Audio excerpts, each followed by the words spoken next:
Hi ನಮಸ್ಕಾರ, welcome back to the channel. ಇವತ್ತಿನ ವಿಡಿಯೋದಲ್ಲಿ ನಾನು ಆಳ್ವಿ ಉಂಡೆಯನ್ನು ಹೇಗೆ ಮಾಡೋದು ಅಂತ ತೋರಿಸ್ತೀನಿ. ರೀಸೆಂಟಾಗಿ ನಾನು ಉಂಡೆಯನ್ನು ಮಾಡ್ಕೊಂಡಿದ್ದೆ, ಸಖತ್ ಟೇಸ್ಟಿಯಾಗಿ ಬಂದಿತ್ತು ಮಾತ್ರ. ಮತ್ತು ಆಳ್ವಿ ಅಂತೂ ನಿಮ್ಗೆಲ್ರಿಗೂ ಗೊತ್ತಿರೋದೇ ಅಲ್ವಾ, ಸಾಕಷ್ಟು ಹೆಲ್ತ್ ಬೆನಿಫಿಟ್ಸ್ ಇದ್ದಿದ್ದೇನೆ. ಅದನ್ನು ಮಾಡೋದಕ್ಕೆ ನಾನೇನು ಮಾಡ್ತೀನಿ ಅಂತಂದರೆ, ಈ ಒಂದು ಬೌಲಲ್ಲಿ ಅಳತೆಯನ್ನು ತಿಳಿಸ್ತಾ ಹೋಗ್ತೀನಿ. ನಾನಿಲ್ಲಿ ಆಳ್ವಿ ಬೀಜವನ್ನು ತೊಗೊಂಡಿದ್ದೀನಿ. ಇದನ್ನು ಗಾರ್ಡನ್ ಕ್ರೆಸ್ ಸೀಡ್ಸ್ ಅಂತ ಕೂಡ ಹೇಳ್ತಾರೆ. ಅಮೆಝಾನಲ್ಲೆಲ್ಲ ಅವೈಲೇಬಲ್ ಇರುತ್ತೆ, ಚೆಕ್ ಮಾಡ್ಬೋದು. ಅದಾದಮೇಲೆ ಒಂದಷ್ಟು ಬಾದಾಮನ್ನು ನಾನಿಲ್ಲಿ ಹುರಿದ್ಬಿಟ್ಟು ಅದನ್ನು ಪೌಡರ್ ಮಾಡಿ ಇಟ್ಕೊಂಡಿದ್ದೀನಿ.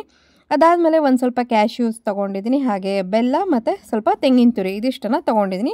ತೆಂಗಿನ ತುರಿ ಫ್ರೆಶ್ ತೊಗೊಂಡಿದ್ದೀನಿ ನಾನು. ನಿಮ್ಮ ಹತ್ರ ಕೊಬ್ಬರಿ ಇದ್ದರೆ ಅದನ್ನು ಕೂಡ ತೊಗೊಳ್ಬಹುದು. ಈಗ ಒಂದೊಂದಾಗಿ ಎಲ್ಲ ಐಟಮ್ಸನ್ನು ಹುರಿತಾ ಹೋಗಬೇಕು.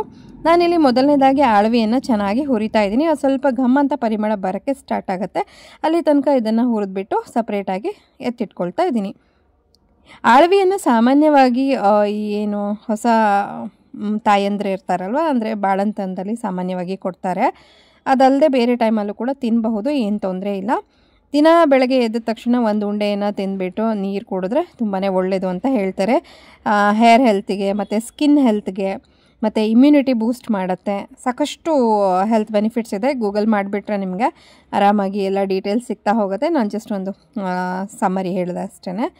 ಈಗ ನಾನೇನು ಮಾಡ್ತೀನಿ, ತೆಂಗಿನ ತುರಿ ಮತ್ತು ಆಳ್ವಿಯನ್ನು ಹುರ್ಕೊಂಡಿದ್ದಾಯಿತು. ನೆಕ್ಸ್ಟ್ ಒಂದು ಸ್ವಲ್ಪ ತುಪ್ಪವನ್ನು ಹಾಕ್ಕೊಂಡು ಇದೆ ಪ್ಯಾನ್ಗೆ.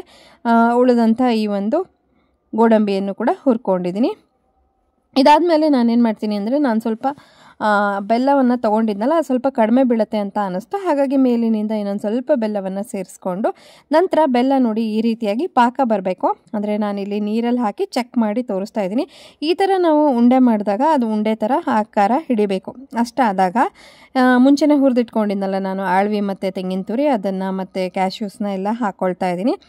ಇದಾದಮೇಲೆ ನಾನು ಬಾದಾಮ್ ಪೌಡರನ್ನು ಕೂಡ ಸೇರಿಸ್ಕೊಳ್ತಾ ಇದ್ದೀನಿ. ಬಾದಾಮ್ ಪೌಡರ್ ಸೇರಿಸ್ಕೊಳ್ಳೋದ್ರಿಂದ ನಮಗೇನಾಗುತ್ತೆ ಅಂದರೆ ಉಂಡೆ ಕಟ್ಟಕ್ಕೆ ತುಂಬ ಚೆನ್ನಾಗಾಗುತ್ತೆ ಮತ್ತು ಒಳ್ಳೆಯ ಒಂದು ಡಿಫ್ರೆಂಟ್ ಟೇಸ್ಟ್ ಸಿಗುತ್ತೆ. ಬರೀ ಆಳ್ವಿಯನ್ನು ಕೂಡ ಬಳಸಿ ಮಾಡಬಹುದು, ಬಟ್ ಈ ರೀತಿ ಬಾದಾಮ್ ಪೌಡರನ್ನು ಸೇರಿಸ್ಕೊಂಡಾಗ ಸ್ವಲ್ಪ ಟೇಸ್ಟ್ ಎನ್ಹ್ಯಾನ್ಸ್ ಆಗುತ್ತೆ ಅಂತ ಹೇಳ್ಬೋದು. ಸೊ ಇದು ಸ್ವಲ್ಪ ಹೂ ಬೆಚ್ಚಗೆ ಅಂತ ಹೇಳ್ತಾರಲ್ವ, ಉಗುರು ಬೆಚ್ಚಗೆ ಅಂತ ಹೇಳಿ, ಆ ರೀತಿ ಇರುವಾಗಲೇ ಉಂಡೆ ಕಟ್ಟೋಕ್ಕೆ ಸ್ಟಾರ್ಟ್ ಮಾಡಬೇಕು. ಕೈಗೆ ಒಂದು ಸ್ವಲ್ಪ ತುಪ್ಪನೋ ನೀರು ಒರೆಸ್ಕೊಂಬಿಟ್ಟು ಚಿಕ್ಕ ಚಿಕ್ಕ ಉಂಡೆಗಳನ್ನಾಗಿ ಮಾಡ್ಕೊಳ್ಳಿ. ತುಂಬ ದೊಡ್ಡ ಉಂಡೆ ಮಾಡಬಾರ್ದು, ಯಾಕಂದರೆ ನಮಗೆ ಜಸ್ಟು ಅದನ್ನು ತಿಂದಾಗ 1 ಸ್ಪೂನ್ ಆಗುವಷ್ಟು ಆಳ್ವಿ ತಿಂದಂಗೆ ಆಗಬೇಕು. ಆ ರೀತಿಯಲ್ಲಿ ಸೈಜ್ ನೋಡಿ ಚಿಕ್ಕ ಚಿಕ್ಕ ಉಂಡೆಯನ್ನು ನಾನು ಕಟ್ಕೊಳ್ತಾ ಇದ್ದೀನಿ.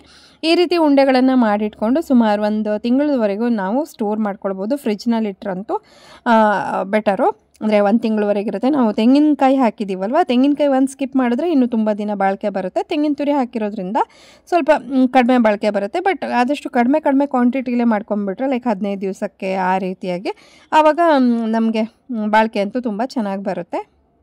ಸೊ ಈ ರೀತಿಯಾಗಿ ನಾನು ಎಲ್ಲವನ್ನು ಚಿಕ್ಕ ಚಿಕ್ಕ ಉಂಡೆಗಳನ್ನಾಗಿ ಮಾಡ್ಕೊಳ್ತಾ ಇದ್ದೀನಿ.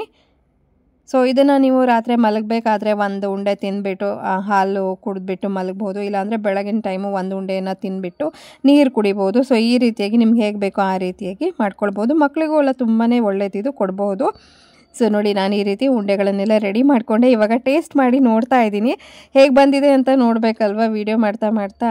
ಸೊ ನಾನಿವಾಗ ಟೇಸ್ಟ್ ಮಾಡಿ ತುಂಬಾ ಚೆನ್ನಾಗಿ ಬಂದಿತ್ತು. ನೀವು ಕೂಡ ಮನೆಯಲ್ಲಿ ಈ ಒಂದು ರೆಸಿಪಿಯನ್ನು ಟ್ರೈ ಮಾಡಿ, ಹಾಗೆ ಹೇಗೆ ಬಂತು ಅನ್ನೋದನ್ನು ನನಗೆ ಕಾಮೆಂಟ್ ಮಾಡಿ ತಿಳಿಸಿ. ಹಾಗೆ ವಿಡಿಯೋ ಇಷ್ಟ ಆದರೆ ಲೈಕ್ ಮತ್ತು ಶೇರ್ ಮಾಡ್ಕೊಳ್ಳಿ, ಸಬ್ಸ್ಕ್ರೈಬ್ ಮಾಡಿಕೊಂಡು ಸಪೋರ್ಟ್ ಮಾಡಿ. Thank you for watching. Bye.